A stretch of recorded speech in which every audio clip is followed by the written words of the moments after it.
تین طلاقوں کے بعد اکٹھے رہنا، رشتہ دار کیا کریں؟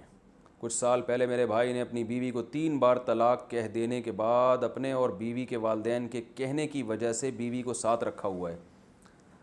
اب کچھ دن پہلے بھائی نے پھر سے 3 طلاق کہہ دی ہے اور مجھے ڈر ہے کہ وہ پھر سے سلو کر کے انہیں ساتھ رکھ لیں۔ میں ان کی چھوٹی بہن ہوں اور شادی شدہ ہوں۔ میں نے پہلے بھی انہیں سمجھایا تھا اور اب بھی سمجھا رہی ہوں کہ یہ صحیح نہیں ہے، لیکن مجھے نہیں لگتا کہ وہ مانیں گے۔ کیا مجھے ان حالات میں اپنے بھائی کے ساتھ رشتہ داری ختم کر دینی چاہیے؟ نائلہ صاحبہ لاہور سے۔ اگر واقعی آپ کے بھائی نے ایسا کیا ہے تو یہ خالص زنا ہے، حرام کاری ہے۔ آپ کو چاہیے اس بھائی سے تعلق ختم کر دیں، ورنہ ایسا نہ ہو آپ پہ بھی اللہ کا عذاب آئے۔ بالکل بائیکاٹ کریں، زنا کو حلال سمجھ کے کیا جا رہا ہے تو۔ اور 3 طلاقوں کے بعد جو اہل حدیث سے فتویٰ لے لیتے ہیں، یہ بھی یاد رکھیں اس سے بھی بیوی حلال نہیں ہوتی۔ اہل حدیث کا مذہب اس بارے میں بالکل باطل ہے، کلعدہ میں اس کی کوئی حیثیت نہیں ہے، کیونکہ طلاق کے مسئلے کو اللہ نے قرآن میں انتہائی وضاحت کے ساتھ بیان کیا کہ 3 طلاقوں کے بعد بیوی حلال نہیں ہے۔ اور یہ فضول سی بحث کہ ایک مجلس کی 3 طلاق اور اکٹھی الگ الگ مجلس کی 3 طلاق، اس میں قرآن نے کوئی فرق نہیں کیا، نہ حدیث میں کوئی فرق ہے۔ اور ہمارے یہاں بعض اہل حدیث حضرات ترجمہ ہی حدیث کا غلط کرتے ہیں۔ میں کلپ سن رہا تھا، اہل حدیث عالم ٹی وی میں بیان کر رہے تھے کہ نبی کے دور میں ایک مجلس کی 3 طلاقیں ایک سمجھی جاتی تھیں۔ ایسی کوئی حدیث سرے سے موجود ہی نہیں ہے جس میں آتا ہو کہ نبی کے دور میں ایک مجلس کی 3 طلاق ایک ہوتی تھیں۔ ایسی کوئی حدیث نہیں ہے، ترجمہ غلط کیا جاتا ہے۔ وہ حدیث میں جو آتا ہے نبی کے دور میں جو 3 طلاقیں ایک سمجھی جاتی تھیں، تو بالکل ایسے ہی جیسے حدیث میں آتا ہے نبی کے دور میں متع کیا جاتا تھا، تو نبی کے مشورے سے تھوڑی معاذ اللہ کیا جاتا تھا۔ وہ حضرت عمر نے متع پہ پابندی لگائی تھی تو وہ نبی نے پابندی لگا دی تھی، اس لیے حضرت عمر نے لگائی۔ تو اسی طرح 3 طلاقوں کو جو ایک سمجھا جاتا تھا وہ ایک مجلس کی ہوں یا الگ الگ مجلس کی، زمانہ جاہلیت میں چونکہ ایک سمجھا جاتا تھا تو بعض حضرات اس کو بھی ایک ہی سمجھتے تھے۔ تو نبی نے حکم نہیں دیا تھا کہ 3 طلاقیں، کہ صحیح بخاری میں واضح حدیث موجود ہے جس میں آپ صلی اللہ علیہ وسلم نے ایک مجلس کی 3 طلاقوں کو 3 کاؤنٹ کیا ہے۔ اور حضرت عمر نے بھی جو فیصلہ کیا کہ 3 ہوں گی، وہ فیصلہ اگر قرآن و سنت کے خلاف ہوتا صحابہ نہیں مانتے اس کو، تمام صحابہ نے اس کو فالو کیا، پوری امت کا اجماع ہے۔ اور اجماع ایک حجت قطعیہ ہوتی ہے، ایسی دلیل ہوتی ہے جس کے مخالفت کی آپ کو قطعاً اجازت نہیں ہوتی۔ تو چاروں اماموں کا اس پر اجماع ہے، تمام محدثین کا اس پر اجماع ہے۔ 7ویں صدی ہجری میں ابن تیمیہ رحمہ اللہ نے قول کیا تھا کہ 3 طلاقیں ایک ہوتی ہیں، جس پر ان کو جیل میں بھی جانا پڑا اور امت نے پھر اس کی شدید مخالفت کی۔ ابن قیم رحمہ اللہ نے ان کا ساتھ دیا اس مسئلے میں، لیکن ابن رجب جو ان کے شاگرد تھے انہوں نے اپنے استاذوں کی مخالفت کی۔ انہوں نے بولا کہ وَعْلَمْ أَنَّهُ لَمْ يَثْبُتْ عَنْ أَحَدٍ مِّنَ الصَّحَابَةِ وَلَا مِنَ التَّابِعِينَ وَلَا مِنْ أَئِمَّةِ السَّلَفِ الْمُعْتَدِّ بِقَوْلِهِمْ فِي الْفَتَاوَى فِي الْحَلَالِ وَالْحَرَامِ شَيْءٌ صَرِيحٌ أَنَّ الطَّلَاقَ الثَّلَاثَ بَعْدَ الدُّخُولِ يُحْسَبُ وَاحِدَةً إِذَا سَبَقَ بِلَفْظٍ وَاحِدٍ۔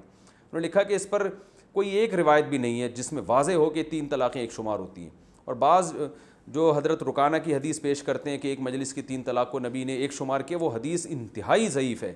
اس سند کوئی پڑھ کے سنا دے کوئی حدیث اہل حدیث عالم، میں سند بتا دوں گا کہ یہ یعنی راویوں کے نام بھی غائب ہے بعض روایتوں میں۔ تو ایسی لنگڑی لولی روایتیں جن کے نہ سر نہ پیر، ان روایتوں کی وجہ سے ایک حرام کو حلال کر دیا اور پوری امت کا اجماع اور قرآن کی آیتیں ساری ایک طرف چھوڑ دیں۔ تو اس سے یہ بالکل ایک علمی خیانت ہے۔ قرآن میں اللہ نے سورہ طلاق میں طلاق کا طریقہ بیان کیا ہے کہ اکٹھی طلاقیں مت دیا کرو، اور اس کی حکمت بیان کی ہے لعل اللہ یحدث بعد ذلک امرا، ہو سکتا ہے اللہ سلو کی صورت پیدا کر دے۔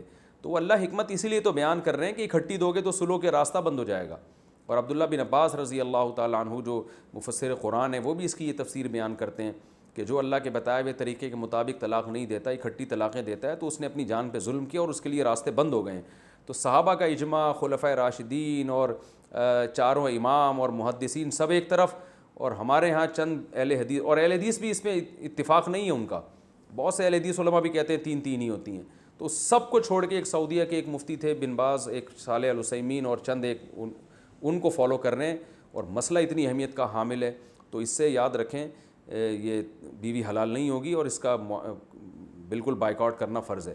اور اس مسئلے میں کوئی بھی اہل حدیث عالم مجھ سے بات کرنا چاہتے ہیں، وہ سمجھتے ہیں کہ ہمارے دلائل کمزور ہیں، امت کے دلائل، اجماع کے دلائل کمزور ہیں، تو میں جہاں چاہیں جو ہے نا کوئی مشہور عالم ہو تو وہ لائیو ریکارڈنگ کے ساتھ مجھے بٹھا دیں، میں ان سے اس بارے میں ڈیبیٹ کرنے کے لیے تیار ہوں اور دلائل کا جواب دینے کے لیے تیار ہوں۔ تو اس لیے 3 طلاقیں دینے کے بعد اگر کسی نے بیوی کو رکھا ہوا ہے تو بیوی حلال نہیں ہوگی، آخرت میں الٹے لٹکے ہوئے ہوگی۔ اللہ کے بندو، اس میں اللہ کا خوف کرو۔ یہ قرآن جہاں طلاق کے مسائل بیان کرتا ہے وہاں ساتھ ساتھ یہ بھی کہتا ہے تلک حدود اللہ، یہ اللہ کی حدود ہیں، بار بار بیان کر رہا ہے کہ اللہ کی حدود ہیں، وَمَن يَتَعَدَّ حدود اللہ، جو اللہ کی حدود سے تجاوز کرے گا اپنی جان پہ ظلم کرے گا۔ تو آج آپ طلاقیں دینے کے بعد بیوی کو رکھ لو، دنیا میں کچھ نہیں ہوگا، لیکن آخرت میں آپ کو پتہ چلے گا آپ نے اپنی جان کے ساتھ ظلم کیا تھا۔ اس لیے حلال کو حرام اور حرام کو حلال نہ کریں آپ۔ تو اگر آپ کے بھائی نے ایسا کیا ہوا ہے، طلاقیں دے کے رکھا ہوا ہے، اور آج بہت سے لوگ رکھ رہے ہیں، فتوے آپ کو مارکیٹ میں ہر قسم کے مل جائیں گے، جو چاہیں فتویٰ جس مفتی سے لکھوانا چاہیں، آج کل ہر طرح کا مفتی اویلیبل ہے مارکیٹ میں، آپ کو فتویٰ آپ کی مرضی کا مل جائے گا۔ تو پوری امت کا جو فتویٰ ہے اسی کو فالو کریں۔ جو ہمارے سنجیدہ دینی مدارس ہیں، ان کے دارالفتہ ہیں، جہاں مفتیان کرام بیٹھے ہیں، جن کی پوری پوری زندگیاں فتوے کے کام میں لگ گئی ہیں، ان سے فتویٰ لیں۔ ایسے نہیں کوئی بھی اٹھ کے کچھ بھی فتویٰ دے دے، اس کی کوئی حیثیت نہیں۔ اور ایسا فتویٰ جو صحابہ کے خلاف جا رہا ہو، تو ایسا فتویٰ دینے والا کتنا بڑا مفتی ہو، اس کے فتوے کو فالو بالکل بھی نہیں کرنا ہے، کیونکہ صحابہ نے دین کو سب سے پہلے سمجھا۔